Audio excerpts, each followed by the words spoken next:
What's up, YouTube? Welcome back. The range is saturated. We can't do anything out here normal like gel tests or anything like that, but I can show you something really cool. A lot of people don't understand what spalling is. When it hits the target, the bullet just shatters itself and it goes all over the place and sprays up and down.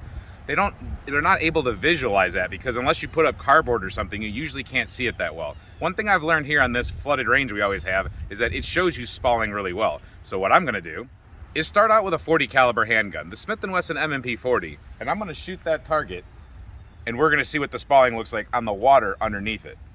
But I thought, hey, that's just one example. I should try it with a 22 because most people think 22s aren't that powerful, but they throw some lead too when they hit that plate, so we'll get to see what that does first. And then I thought to myself, but there's much bigger calibers than .40 caliber. I'm sure there's something else I can show without hitting that with a rifle that's gonna really make a splash.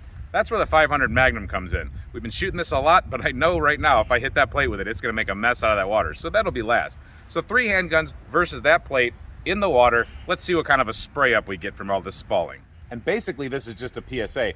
There's nothing super cool or scientific about this, but I wanna show people who might not understand how dangerous it can be to be in the spread of spalling. So we have a Buckmark chambered in 22. It's filled up with 10 rounds of CCI. It's not the varmint stuff, but it's still the mini mag target, so it's high velocity. Let's see what it does.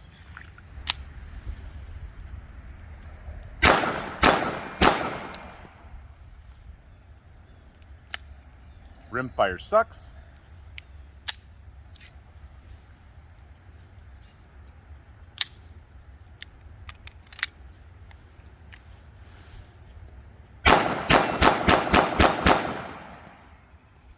Not bad, you can see it for sure.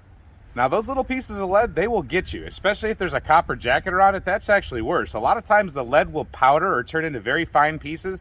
The copper jackets will kind of wheel off and come back at you sometimes. I've taken classes in indoor ranges before where I've been about that far off of the backstop, not necessarily the target, but the backstop that happens to be made out of metal and it's slanted and it's supposed to catch bullets. But every now and then those jackets will hit it the right way and catch a bolt or something weird and come back at you.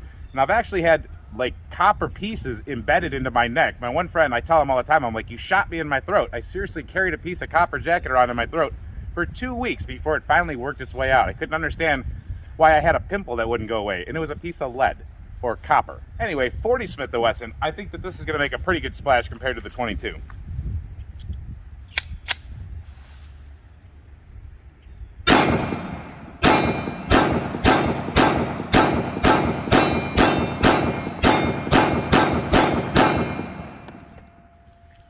"15 rounds of oomph."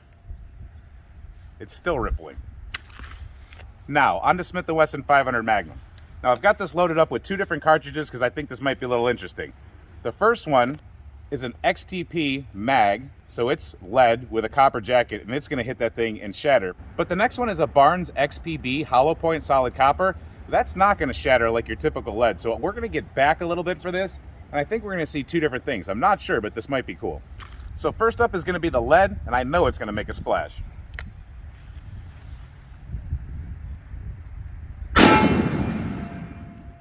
That's a good one.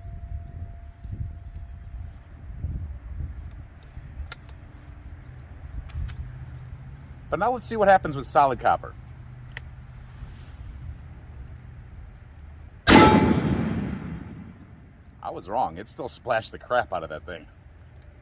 Well, it's all in front of your face. I don't need to say too much. The range helped us out today actually by raining, so we took Ohio lemons and made YouTube lemonade. Hope you enjoyed this video. Hope you enjoyed these kind of videos. And until we see you next time, stay safe, have fun, and keep shooting, even in the rain.